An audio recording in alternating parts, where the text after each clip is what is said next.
बुजुर्गाने दीन, नौजवान मिल्लत, हम साथियों, प्यारे बच्चों और पर्दा नशीन ख़वातीन इस्लाम, तमाम की तारीफ़ उस वहदहुल ला शरीक के लिए लायक व सज़ावार है जो इस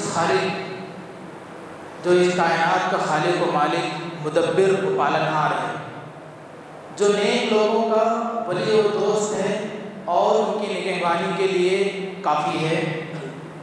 गवाही इस बात की कि अल्लाह के सिवा कोई माबूद बरहक नहीं, वो यकता है, उसका कोई शरीक नहीं, और इसी के साथ हमारे नबी मोहम्मद सल्लल्लाहु अलैहि वसल्लम अल्लाह के बंदे और उसके रसूल हैं। हाज़रीन, खुतबे का उन्वान है माह शाबान की फजीलत और हमारी बेइतदालियाँ। अल्लाह रब्बुल आलमीन ने इंसानों की ज़िंदगी बहुत ही कीमती बनाई है और उस ज़िंदगी को गुजारने के लिए कुछ ऐसे नमूने, ऐसे रास्ते बतलाएं जिसे इंसान दुनिया में अपनाकर दुनिया के साथ साथ आखिरत में भी कामयाब और कामरान हो सकता है। और इन सारी चीज़ों को करने के लिए, इन सारे तरीक़े पर अमल करने के लिए अंबिया किराम अलैहिस्सलाम का एक लंबा सिलसिला जारी किया, जिसकी आखिरी कड़ी हमारे और आपके आखिरी नबी जनाब मुहम्मद रसूलुल्लाह सल्लल्लाहु अलैहि वसल्लम है। अल्लाहुम्मा सल्लि अला मुहम्मद व अला आलि मुहम्मद कमा सल्लैता अला इब्राहीम व अला आलि इब्राहीम इन्नका हमीदुम मजीद। अल्लाहुम्मा बारिक अला मुहम्मद व अला आलि मुहम्मद कमा बारकता अला इब्राहीम व अला आलि इब्राहीम इन्नका हमीदुम मजीद। अल्लाह रब्बुल आलमीन ने जब इस कायनात को रचाया, बसाया और इंसानों को पैदा करने का मकसद वाज़ेह अंदाज में फरमाया, वमा खलक़तुल जिन्न वल इंसा इल्ला लियअबुदून, कि मैंने जिन्नों और इंसानों को पैदा इसलिए किया कि वो सिर्फ मेरी इबादत करें। 10 सदी तक तकरीबन इस उम्मत में न किसी किस्म की बिदअत व खुराफात पाई गई और न ही किसी किस्म के ऐसी बिदअत ईजाद हुई जो पहले के लोगों में थी। ये बाद के लोगों की ऐसी बिदअतें और ऐसी चीज़ें दीन के नाम से जोड़ दी गई जिसका दीन से ताल्लुक़ दूर दूर तक भी नज़र नहीं आता है। वही चंद चीज़ें जो हमारे माशरे में पाई जाती हैं, उन्हीं की वजाहत इंशाअल्लाह इस खुतबे में की जाएगी। माह शाबान ये हिजरी साल का वो 8वां महीना है जिसके माने फैलने और बिखर जाने में। इसका नाम शाबान क्यों पड़ा? फ़तहुल बारी में हाफिज़ इब्न हजर रहमतुल्लाह नक़ल करते हैं, वसुम्मिया शाबान लितशरुबिही फ़ी तलबिल मियाह औ फ़िल गारात बअद अन यख़रुज शहरुल हराम, कि इस महीने का शाबान, इस महीने का नाम शाबान इसलिए रखा गया कि पानी की तलाश में लोग इधर उधर बिखर जाते थे, या फिर रजब का महीना खत्म होने के बाद लोग जंग को जिदाल करने के लिए अलग अलग इलाकों में मुंतशिर हो जाते थे, फैल जाते थे। अब इस महीने के मुताबिक बहुत सारी ऐसी बातें जो हमारे माशरे में, हमारे समाज में आम कर दी गई, जिसे आम तबके के लोगों ने ये समझ रखा कि दीन का ये हिस्सा है, ये वो हिस्सा है कि अगर इंसान इस पर अमल ना करे तो बाज़ मरतबा लोग उसे काफिर और मुशरिक करार देते हैं। एक तौहीद परस्त जो अपनी तौहीद के लिए दुनिया और आखिरत की फिक्र करता है, जो जिंदगी भर इस बात पर कायम रहने की कोशिश करता है कि अगर उससे कहीं भी तौहीद में शिर्क की मिलावट हो गई तो आखिरत के साथ साथ उसकी दुनिया में तबाह और बर्बाद हो जाएगी। अल्लाह रब्बुल आलमीन ऐसे लोगों का मददगार नहीं होगा। लेकिन वही लोग अपनी तौहीद परस्ती की वजह से, अल्लाह रब्बुल आलमीन को हर हाल में एक मानने की वजह से, नबी करीम सल्लल्लाहु अलैहि वसल्लम को हमेशा अपने कौल और फेल में आगे रखने की वजह से मुशरिक करार दिए जाते हैं। बाज़ लोगों की नज़र में काफिर करार दिए जाते हैं, जबकि हकीकी मानों में देखा जाए तो किताब और सुन्नत के मुत्तबईन यही तौहीद परस्त लोग हैं जो अपने आप को अहले हदीस या अहले सुन्नत वल जमाअत का नाम देते हैं। सबसे पहले आइए देखते हैं कि इस महीने में नबी करीम सल्लल्लाहु अलैहि वसल्लम क्या करते थे। माह शाबान की फजीलतों में सबसे पहले और सबसे बड़ी फजीलत ये है, जिससे अक्सर तबका गाफिल है, कि इस महीने में कसरत से रोज़ा रखा जाए। रोज़ा ही की वजह से ये महीना इम्तियाज़ और अलग खुसूसियत वाला है।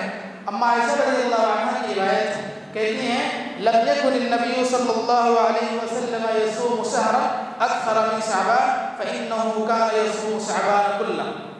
सही बुखारी की रिवायत है कि नबी करीम सल्लल्लाहु अलैहि वसल्लम सबसे ज़्यादा जिस महीने में रोज़ा रखते थे वो शाबान का रोज़ा है, यानी नवाफिल के सिलसिले में पूरे 11 महीनों में रमज़ान को छोड़कर सबसे ज़्यादा रोज़ा रखा जाने वाला महीना शाबान का महीना है। इस हदीस की मुनासिबत से हम और आप अपना जायज़ा लें, माशरे का जायज़ा लें, और आम तबका जो इस बात की दलील देता है कि ये वो महीना है जो बिदअत और खुराफात का है, सारे लोग जायज़ा लें और अपनी जिम्मेदारी का एहसास करें कि हम कहाँ थे और कहाँ आ गए।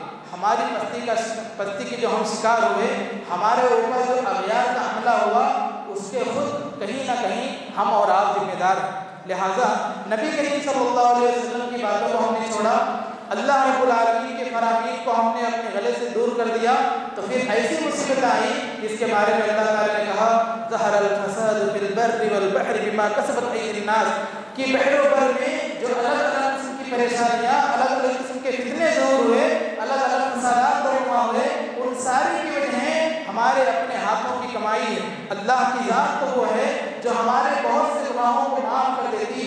अगर हमारे हर गुनाह की सज़ा दी जाने लगे तो हम में से इस रोए ज़मीन पर बहुत सारे लोगों का बचना मुश्किल हो जाएगा, या तो खुद उसी के शिकार हो जाएंगे या फिर अपने आप में मौत की तमन्ना करने लगेंगे कि हम बेहतर है कि इस ज़िंदगी से मर जाएं। लिहाजा माह शाबान की जो पहली फजीलत इस हदीस से ज़ाहिर होती है वो ये है कि ज़्यादा से ज़्यादा इस महीने में रोज़े रखे जाएँ।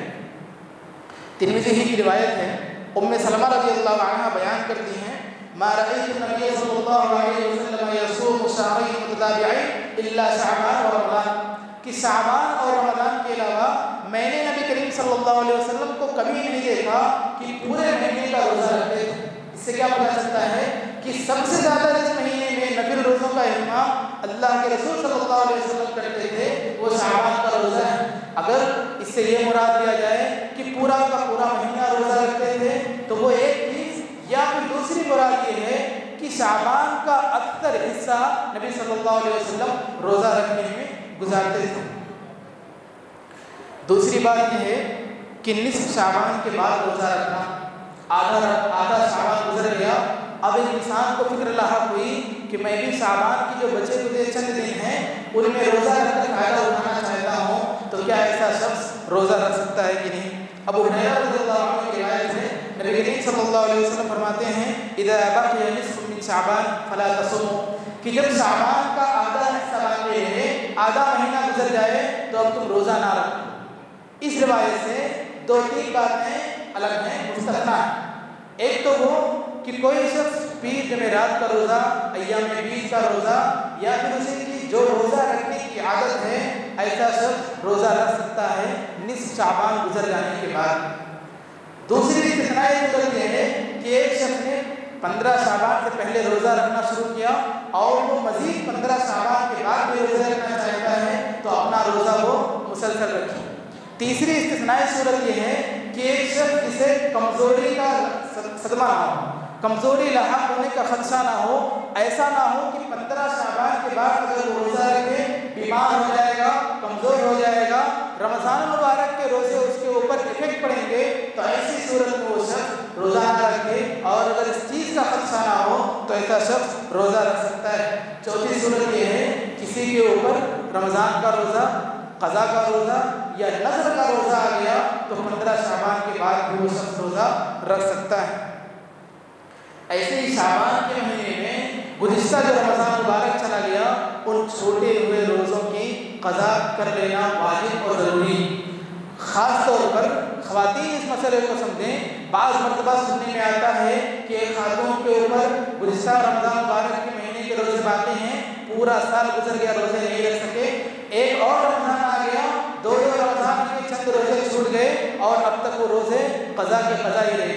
अम्मा आयशा रज़ियल्लाहु अन्हा कहती हैं, कान यकून अलैहि सौम, कि मेरे ऊपर रमज़ान मुबारक के रोज़े हुआ करते थे, फमा अस्ततीउ अन अक़रिया इल्ला फी शाबान, तो मैं उसकी इस्तिताअत नहीं रखती थी मगर सिर्फ शाबान के महीने में। यानी एक औरत ख़ास तौर पर या एक मर्द जिसकी बीमारी की वजह से या किसी ख़ास हालत की वजह से रमज़ान का रोज़ा छूट गया तो उसे चाहिए कि वो शाबान में अपने रोज़ों को मुकम्मल कर ले, क्योंकि अब इसके बाद कोई ऐसा महीना नहीं आएगा जिसमें क़ज़ा रोज़ों को पूरा किया जा सके। चौथी बात यह है निस्फ़ शाबान का ख़ास रोज़ा रखना। ना तो 14 शाबान तक रोज़ा रखें, ना 15 के बाद रखेंगे, सिर्फ एक दिन रोज़ा रखने की शरीयत में क्या हुक्म है। 15वें शाबान को रोज़ा रखने से मुताल्लिक़ अगर अहादीस का सही तौर पर जायज़ा लिया जाए तो एक भी ऐसी हदीस नहीं मिलती है जो 15वें शाबान को रोज़ा रखने का हुक्म देती हो। और जो रिवायतें लोगों में मक़बूल हैं वो रिवायतें मनगढ़ंत हैं, मौज़ू हैं या फिर ज़ईफ़ जिद्दा हैं। और जो शख्स भी इस किस्म की बिदअतें ईजाद करता है, आम लोगों को ये बातें जाकर के कहता है कि 15वें शाबान के दिन रोज़ा रखना नबी सल्लल्लाहु अलैहि वसल्लम की सुन्नत है, तो फिर उसको चाहिए कि वो इस बात को सोच ले कि जो चीज़ भी जिस बात की निस्बत उसने नबी सल्लल्लाहु अलैहि वसल्लम की तरफ की और वो चीज़ आप सल्लल्लाहु अलैहि वसल्लम के कौल पे या तकरीर में शामिल नहीं, तो वह अपना ठिकाना दुनिया में रहते हुए जहन्नम बना ले। क्योंकि नबी करीम सल्लल्लाहु अलैहि वसल्लम ने फरमाया, जो शख्स भी किसी ऐसी बात का हुक्म दे जिसका हुक्म मैंने नहीं दिया या मेरी तरफ कोई ऐसी बात मंसूब कर दे जिसको मैंने नहीं कहा, तो उसे चाहिए कि वो अपना ठिकाना जहन्नम बना ले। लिहाजा 15वें शाबान के दिन खुसूसी तौर पर रोज़ा रखना शरीयत से साबित नहीं है। ऐसे ही 15वें शाबान की रात में खुसूसी तौर पर क़ियामुल लैल का एहतमाम करना। इस रात में सलाते अल्फिया के नाम से एक ख़ास किस्म की नमाज पढ़ी जाती है, जिसमें बाज़ लोग 100 रकात पढ़ते हैं, बाज़ लोग 1000 रकात पढ़ते हैं और कमज़ोर वाले या कम किस्म वाले लोग उसमें 14 रकात 12 रकात की तादाद मुतय्यन करते हैं। इस रात में क़ियामुल लैल की तरह एहतमाम करते हैं जिस तरह हम रमज़ान मुबारक के महीने में क़ियाम करते हैं, और उसके लिए वो एक दलील पेश करते हैं। वो कहते हैं जो शख्स भी 12 रकात 14 रकात 100 रकात या 1000 रकात वाली नमाज को पढ़ता है तो उसकी ज़िंदगी के सारे गुनाह माफ़ कर दिए जाते हैं। और ये हुक्म देते हैं इज़ा कानत लैलतुन निस्फ़ मिन शाबान फ़क़ूमू लैलहा वसूमू नहारहा, कि जब शाबान की 15वीं रात आ जाए तो उस रात को क़ियामुल लैल करो और उस दिन रोज़ा रखो। ये रिवायत इब्न माजा में है, लेकिन ये ज़ईफ़ जिद्दा है। लिहाजा ख़ास दिन को रोज़ा रखना या ख़ास रात में क़याम करना अगर नबी करीम सल्लल्लाहु अलैहि वसल्लम से साबित नहीं है तो वो दीन का हिस्सा नहीं हो सकती है। लिहाजा हम जो भी अमल करें, जो भी नेकी करें, पहले उस बात की तहक़ीक़ कर लें, उलमाए किराम की तरफ रुजू कर लें, किताब व सुन्नत से उस चीज़ को तलाश कर लें। और आज ये चीज़ें इतनी आसान हो गई हैं, आपको जो चीज़ भी चाहिए आप सिर्फ चंद वर्ड टाइप कर दीजिए, सर्च कर लीजिए। आप अगर होशियार और अक्लमंद हैं तो आप अपने अक़ल से इस बात का फैसला कर सकते हैं कि नबी करीम सल्लल्लाहु अलैहि वसल्लम ने या अल्लाह रब्बुल आलमीन ने इन बातों का हुक्म दिया है कि नहीं दिया है। और ऐसे ही किसी एक रात को इबादत के लिए ख़ास करना भी मना है। खुतबे मसनूना में सूरह क़ाफ की तिलावत के बाद जो हदीस आपके सामने पढ़ी गई वो इसी से मुताल्लिक़ नबी करीम सल्लल्लाहु अलैहि वसल्लम ने फरमाया, ला तख्तस्सु लैलतल जुमअति बिक़ियाम मिन बैनिल लयाली, कि हफ्ते में जो 7 रातें हैं उन रातों में जुमेरात की रात को क़ियामुल लैल के लिए ख़ास ना करो। हमारी भी ऐसी तबीयत होती है कि हम घर से किसी दिन क़ियामुल लैल नहीं करते हैं, तहज्जुद नहीं पढ़ते हैं, तो हफ्ते में एक दिन ऐसा कर लेंगे कि जो जुमा की रात रहेगी उसमें हम उठ करके क़ियामुल लैल और तहज्जुद पढ़ेंगे। बकिया अय्याम में इस चीज़ का एहतमाम नहीं करेंगे। तो नबी सल्लल्लाहु अलैहि वसल्लम की हदीस में ला तख्तस्सु, कि इस चीज़ को ख़ास ना करो कि रातों में से किसी एक रात को तहज्जुद के लिए क़ियामुल लैल के लिए फिक्स कर लो। और ऐसे ही ला तख्तस्सु यौमल जुमुअत बिसियाम मिन बैनिल अय्याम इल्ला अन यकून फी सौमिन यसूमुहु अहदुकुम। दिन में से किसी एक दिन को खास ना कर लो कि हम उस दिन रोज़ा रखेंगे और बाकी दिन रोज़ा नहीं रखेंगे, सिवाय उस शख्स के जिसे रोज़ा रखने की आदत है। मिसाल के तौर पर एक शख्स अय्याम बीज के रोज़े रखता है, 13, 14, 15 जो अरबी तारीख आती है, उन तारीख में से अगर कोई तारीख जुमा के दिन पड़ जाए तो ऐसी सूरत में वो शख्स रोज़ा रख सकता है। लेकिन इसके अलावा अगर कोई ये चाहता है कि जुमा का दिन फजीलत वाला दिन है, जुमा के दिन की अज़मत बहुत ज़्यादा है, ये अहमियत वाला दिन है, इस दिन में दुआ कबूल होती है, इस दिन में फरिश्ते खुसूसी दुआ करते हैं, इन सारी फजीलतों और अज़मतों को देखकर अगर कोई शख्स रोज़ा रखने की कोशिश करता है तो फिर वो शख्स रोज़ा ना रखे और वो रोज़ा अगर सुन्नत समझकर करता है तो उसे सवाब मिलना तो दूर की बात, उसे गुनाह ज़रूर मिलेगा, क्योंकि नबी करीम सल्लल्लाहु अलैहि वसल्लम ने इस चीज़ से मना कर दिया। निस्फ़ शाबान की रात में एक बेइत्तिदारी, एक बिदअत हमारे दरमियान ये पाई जाती है कि इसे रात में ईद के तौर पर मनाया जाता है। अभी चंद दिनों के बाद हमारे पास ये रात आने वाली, आप उस रात में घरों के बाहर निकल कर देखेंगे तो खूब सजी सजाई मंजिलें आपको मिलेंगी। कब्रिस्तान की ज़ियारत करने वाले ऐसे ऐसे लाइटें और ऐसी किस्म की फजूल खर्चियाँ करेंगे कि वही पैसे अगर किसी गरीब के पास तकसीम कर लिए जाएँ, उन्हीं पैसे के जरिए से किसी गरीब की मदद कर दी जाए, उन्हीं पैसों को किसी ज़रूरतमंद को दे दिया जाए, किसी भूखे को खाना खिला दिया जाए, तो उसकी दुआ के ज़रिए से, उसकी मदद के ज़रिए से अल्लाह रब्बुल आलमीन उसकी मदद करेगा। वल्लाहु फी औनि अब्दी मा कान अल-अब्दु फी औनि अखीह। जो शख्स भी अपने बंदे की मदद करता है, जब तक वो अपने बंदे की मदद में लगा रहता है, अल्लाह रब्बुल आलमीन उसकी मदद करते रहता है। भला बताइए, हम में से कौन शख्स अल्लाह की मदद का मोहताज नहीं? हर शख्स ये चाहता है कि अल्लाह रब्बुल आलमीन मेरी मदद करे, हाँ वो फरिश्तों के ज़रिए से हो या अल्लाह रब्बुल आलमीन की गैबी मदद हो या फिर हमारी ज़रूरत के मुताबिक अल्लाह रब्बुल आलमीन हमारे आमाल में बरकत दे दे या आखिरत में हमारी किसी परेशानी को दूर कर दे, दुनिया में आने वाली किसी मुसीबत को हमसे हटा दे। ये सारी चीज़ें सदका और खैरात की फहरिस्त में शामिल हैं। हम जिन पैसों को लेकर के फजूल खर्ची करते हैं, शैतान के लिए खर्च करते हैं, शैतान को खुश करते हैं, शैतान के रास्ते में बेजा अपने पैसे को फेंक देते हैं, अगर हम इन पैसों का सही इस्तेमाल करें, उन कब्रिस्तान पर जाने के बजाय, उन कब्रिस्तान पर लाइटिंग करने की बजाय ऐसी रोशनी करने का क्या फ़ायदा जो रोशनी चंद मिनट में ख़त्म हो जाने वाली है, जो रोशनी सुबह होते होते गायब हो जाने वाली है, और ये रोशनी उसे फ़ायदा कहाँ से पहुँचाएगी जिसके पास तौहीद की रोशनी नहीं, जिसके पास ला इलाहा इल्लल्लाह मुहम्मद रसूलुल्लाह की रोशनी नहीं, तो ये बाहर की रोशनी उसे अंदर से फ़ायदा कहाँ पहुँचाएगी? उसे तो वो रोशनी फ़ायदा पहुँचाती जो दुनिया में नहीं अमल करता, जो दुनिया में रहते हुए नमाज़ें पढ़ता, जो दुनिया में रहते हुए अल्लाह और उसके रसूल के मुताबिक अपनी ज़िंदगी को गुजारता, तो कब्र की तारीकी में भी उसे नूर मिलता। और ये बाहर की नूर, बाहर की रोशनी तो चंद घंटों के लिए है, उसके बाद वो रोशनी कहाँ जाएगी? उसके बाद उसके घर वाले कहाँ जाएंगे? उसके बाद उसके कब्रिस्तान की ज़ियारत करने वाले कहाँ जाएंगे? किसी को कुछ पता नहीं होगा। मेरे भाइयों, चंद दिनों के लिए या चंद वक्त के लिए किसी चीज़ को अपनी इबादत समझकर करना और फिर उसके बाद साल हर साल उससे नफरत बरतना, ये कहाँ की मोहम्मदी शरीयत है? ये कहाँ की दीनी अहमियत है? ज़रा सोच कर देखें कि हम जिन अमाल को अपने हिस्से में नेकी समझकर करते हैं, शैतान उन बातों से खुश होता है और फिर वही चीज़ें हमारे मरने के बाद, अल्लाह न करे हमारे मरने के बाद जिसे हम दुनिया में रहते हुए नेकी समझते थे, वो गुनाह बन करके हमारे नाम अमाल में शामिल कर दिया जाए।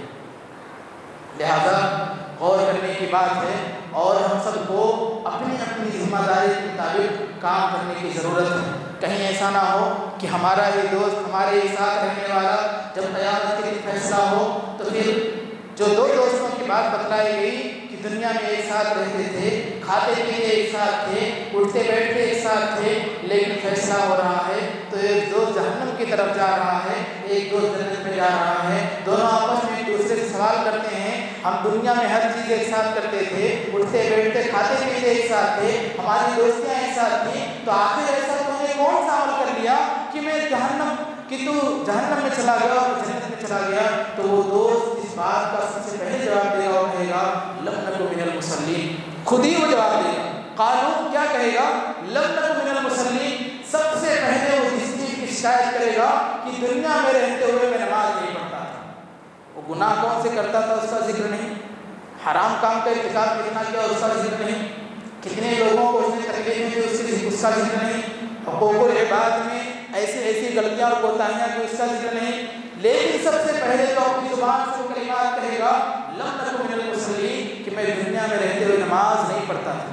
लिहाजा हमें चाहिए कि हमारी दोस्ती इसके साथ है, हम जो काम करते हैं, जो नेकियां करते हैं, इस्लाह करने के साथ साथ हम उसको तौहीद, अल्लाह और उसके रसूल की बातों को सही तौर पर समझाएँ और उसे इस बात की तरफ अमल करने की कोशिश करवाएं कि जो भी अमल हम और आप करते हैं वो अमल अगर सही ना हो तो फिर उस पर सवाब मिलने की बजाय वो हमारे नामे अमाल में गुनाह करके डाल दिया जाता है। ऐसे ही इसी रात में, सावन की 15वीं रात में आतिशबाजी पटाखे छोड़े जाते हैं। ये छोटे छोटे मासूम बच्चे अपने घरों से निकल के चंद पैसे लेकर के पटाखे फोड़ते हुए नजर आते हैं। ये कहाँ की गुमराही है, ये कहाँ का इंसाफ है कि चंद पैसा लेकर के हमारे बच्चे हमारे सामने पटाखे फोड़ते हैं। अगर हम इनकी तरबियत सही तौर पर ना करें, अगर हम इनको सही बातें बचपन से ना बताएं तो बड़े होने के बाद हम दूसरों से शिकायत करते नजर आते हैं, मेरा बच्चा मेरी बात नहीं मानता है, मेरा बच्चा मेरी कोई बात सुनने को तैयार नहीं है, जो बात भी कहता हूँ उसकी मुखालिफत करता हुआ नजर आता है। तो याद रखें कि बचपन में अगर बच्चे की सही तरबियत नहीं की गई, बचपन में बच्चों को सही तौर पर उसे सही रास्ता नहीं दिखलाया गया तो बड़े होने के बाद कभी अफसोस मिलने के अलावा हमारे हाथ कुछ नहीं आने वाला। ये बच्चे वो बच्चे हैं जो हमें दुनिया के साथ साथ हमारे आखिरत में कामयाबी का रास्ता बन सकते हैं। हमने बात एक हदीस सुनी होगी कि जब इंसान मर जाता है तो सारे अमाल उससे काट दिए जाते हैं। एक तो ऐसा कोई इल्म जो उसने दुनिया में छोड़ा, लोग फायदा उठाते रहे, उसे सवाब मिलता रहे। ऐसे ही ऐसा सदक़े जारिया जो वो करने के बाद चला गया, लोग फायदा उठाते रहे, सवाब मिलता रहेगा। तीसरी अहम चीज़ जिसका जिक्र उस हदीस में है, यही नेक औलाद और कि एक नेक औलाद, एक नेक बच्चा या बच्ची जब तक अपने मरने वाले के लिए दुआएं करती रहें, यही नेक औलाद उसके लिए सदक़े जारिया का काम करेगी, उसके लिए उस वक्त तक सवाब और कार्य खैर का काम करती रहेंगी जब तक वो नेक होगी और उसके लिए दुआ करती रहेंगी। अगर हमारे ये बच्चे बड़े होने के बाद नेक ना बने, अगर ये हमारे बच्चे बड़े होने के बाद हमारे हाथ से निकल जाएं तो भला बताइए इसके जिम्मेदार कौन होंगे? क़यामत के दिन आखिरत के दिन फैसला होगा तो उसके जवाबदार कौन होंगे? लिहाजा बचपन ही से बच्चों को ये बात सिखाई जाए कि मुआशरे में फैली हुई बुराइयाँ, मुआशरे में फैली हुई बिदअत और ये जो कुछ ये पटाखेबाजियाँ होती हैं, ये सारी की सारी चीज़ें गलत है और बाज़ मरतबा बच्चों से बढ़कर नौजवान तबका भी इस चीज़ में नजर आता है। लिहाजा इंसान कोई भी हो, अगर वो अल्लाह और उसके रसूल के खिलाफ कोई भी काम करता है तो उसे होश के नाखून लेना चाहिए और उसे समझ लेना चाहिए कि मैं इतनी बड़ी गलती कर रहा हूँ कि आखिरत तो तबाह कर रहा हूँ, उसके साथ साथ दुनिया में रहते हुए मैं कई लोगों को नुकसान पहुँचा रहा हूँ। मैं जिस घर के पास, जिस रास्ते पर, जिस रोड पर पटाखे छोड़ रहा हूँ, वहीं पर कई किस्म के मरीज हो सकते हैं, पढ़ने वाले बच्चे हो सकते हैं, ज़ईफ़ और कमज़ोर हो सकते हैं, बुजुर्ग इंसान हो सकते हैं, हार्ट पेशेंट के बीमार हो सकते हैं। इन सारे लोगों को जो हम अपने पटाखों के जरिए तकलीफ पहुँचाते हैं, भला इसका जिम्मेदार कौन होगा? क़यामत के दिन जब फैसला होगा और हुकूकुल्लाह से पहले हुकूकुल इबाद का फैसला किया जाएगा। दुनिया में रहते हुए हमने जिन लोगों को तकलीफें पहुँचाई थी, जिन लोगों के साथ बुरा भला किया था, उन सारे लोगों का जवाब पहले से हुकूकुल्लाह का फैसला बाद में किया जाएगा। लिहाजा छोटी तकलीफ हो या बड़ी तकलीफ हो, छोटा गुनाह हो या बड़ा गुनाह हो, हमें अपने आखिरत की फिक्र करते हुए इन सारी चीज़ों पर गौर फिक्र करना चाहिए और इस तरह के बिदअत और खुराफात या इस तरह की चीज़ें करने से हम सबको बचना चाहिए और अपनी नस्ल को, अपने ख़ानदान को और अपने माशरे को इन चीज़ों से बचाना चाहिए। एक चीज़ ये है कि इसी रात में या इस महीने में ख़ास अय्याम में ख़ास किस्म के खाने पकाए जाते हैं और कहा जाता है कि अगर हमारे घरों में फुना किस्म का पकवान नहीं बनाया गया तो फिर जो रूहें आती हैं वो हमारे घरों के दीवारों को चाटती हैं। भला बताइए, एक बार जो इंसान मर गया, मर जाने के बाद जो इस दुनिया से चला गया, उसकी रूह दोबारा क्यों आएगी? ये कहाँ का अक़ीदा है? ये ऐसा हिंदुआना अक़ीदा है जो हमारे माशरे में धीरे धीरे आम होता चला जा रहा है। बहुत सारे लोग इसको सही बात समझते हैं कि हमारी मुर्दा रूहें हमारे घरों में आती हैं, अगर उनके लिए खास किस्म का पकवान नहीं बनाया गया, खास किस्म की हलवा पूरी नहीं बनाई गई, तो फिर वो आकर के हमारे घरों को दीवार चाटेंगे। और वो औरत जिसका शौहर इंतकाल कर गया वो ये समझती है कि अगर खास किस्म का पकवान नहीं बनाया गया तो उसके शौहर की रूह आएगी, नाराज हो जाएगी और उसे किस्म की तकलीफ होगी, बीमारी और परेशानी का शिकार हो जाएगी। यह ऐसा हिंदुआना और बातिल अक़ीदा है जिसके बारे में बाज़ मरतबा सोच के अफसोस होता है ये उम्मत कहाँ थी और कहाँ से कहाँ चली गई। लिहाजा इस किस्म की बिदअत और खुराफात जो हम सब इसमें मुलव्विस होते चले जा रहे हैं, अपने माशरे को सुधारने की ज़रूरत है। रब्बुल आलमीन से दुआ है कि इलाहुल आलमीन हम सबको इस महीने की जो अहमियत और फजीलत है उसे करने, खास तौर पर नवाफिल, सदका व खैरात, रोज़ा और जो चीज़ें हमें करने का हुक्म दिया जाता है, इलाहुल आलमीन हम सबको करने की तौफीक अता फरमाए। हमारे दरमियान जो बिदअत और खुराफात हैं, रब्बुल आलमीन हम सबको मिलकर उसे मिटाने की तौफीक अता फरमाए। जहाँ कहीं मुसलमान परेशान हाल हैं उनकी परेशानी को दूर करें, जो लोग हमें से कर्जदार हैं इलाहुल आलमीन उनके कर्ज उनके कर्ज को कि कोई ऐसा रास्ता निकाल दे जिससे ज़रिए उनका कर्ज मुकम्मल हो जाए। इलाहुल आलमीन जहाँ कहीं भी पूरी दुनिया में मुसलमान परेशान हाल हैं, खुसूसी तौर पर फ़लस्तीन के मुसलमानों की मदद फरमा। आमीन।